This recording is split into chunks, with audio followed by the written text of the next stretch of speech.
وما لنا ألا نتوكل على الله وقد هدانا سبلنا ولنصبرن على ما آذيتمونا وعلى الله فليتوكل المتوكلون.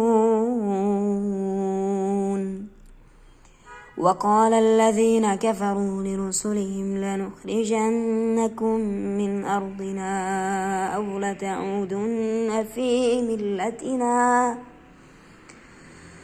لتعودن في ملتنا فأوحى إليهم ربهم ليهلكن الظالمين.